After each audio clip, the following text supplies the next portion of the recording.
دارالعلوم بنانا، یہ نہ حضور نے بنایا کبھی، نہ صحابہ نے بنایا، نہ تابعین نے بنایا۔ پھر اس کے بعد مدرسے کا پورا نظام کہ یہ 9 سال کا کورس ہے، یہ ساری کتابیں پڑھائی جائیں گی، حدیث کی یہ کتاب، تفسیر کی یہ کتاب، فقہ کی یہ کتاب، اصول فقہ کی یہ کتاب، اصول حدیث کی یہ کتاب، یہ سارا نصاب جو تیار کیا گیا ہے یہ حضور نے اگر کیا ہو تو بتا دو۔ پھر اس کے بعد فراغت کا جشن منانا کہ آج ہمارے مدرسے کا جو ہے وہ جشن ہے، فارغ ہونے والے مولویوں کے سر پر دستار باندھی جائے گی، یہ عمل حضور علیہ الصلوۃ والسلام نے کیا ہو تو مجھے بتا دیجیے۔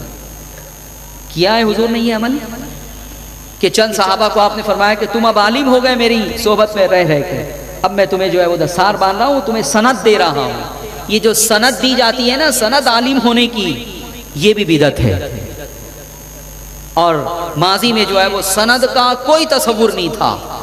عالم وہ ہوتا تھا جو صاحب علم ہو، عالم وہ ہوتا تھا جس نے کسی استاذ کے سامنے زانوے تلمس طے کیا ہو، اسے عالم کہا جاتا تھا۔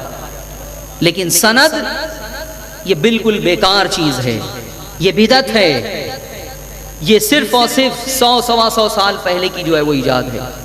لیکن یہ ساری چیزیں فارملٹی ہو رہی ہے نا، یہ سارے عمل کر رہے ہیں آپ۔ پھر اس کے بعد بخاری شریف کا درس دینا، بخاری کو یہ کہنا کہ یہ کتاب اللہ کے بعد سب سے صحیح کتاب ہے۔ حضور نے بخاری پڑھائی ہو تو بتا دو۔ حضور، صحابہ کرام نے، تابعین نے اگر بخاری کے بارے میں یہ عقیدہ بنایا ہو کہ یہ کتاب اللہ کے بعد سب سے صحیح کتاب ہے، بتا دو۔ یہ جو تم نے عقیدہ بنا لیا کہ بخاری کتاب اللہ کے بعد سب سے صحیح کتاب ہے، اسے قرآن اور حدیث سے پروف کر دو، لیکن کبھی یہ نہیں کر سکیں گے۔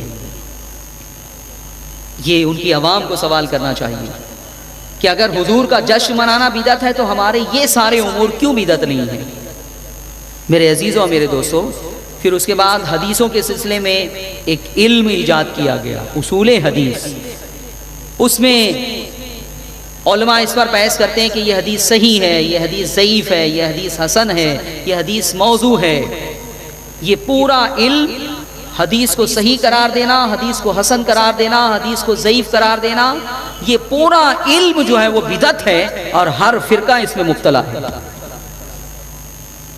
حضور نے جو ہے وہ اپنی حدیثوں کی یہ تقسیم کی ہو تو بتا دو۔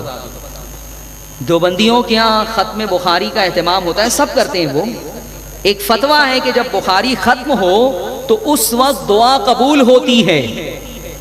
حضور کی کوئی حدیث ہو کہ بخاری ختم کرنے کے بعد دعا قبول ہوتی ہے تو لے آؤ۔ تمہارے اس عمل کی کیا دلیل ہے؟ علماء دیوبند نے بخاری کے ختم پر یہ جو فتویٰ دیا کہ دعا قبول ہوتی ہے، اس کی کیا دلیل ہے؟ حضور کے دور میں بخاری نہیں تھی تو اس کے ختم پر دعا کرنے کا کوئی قول کہاں سے آ سکتا ہے؟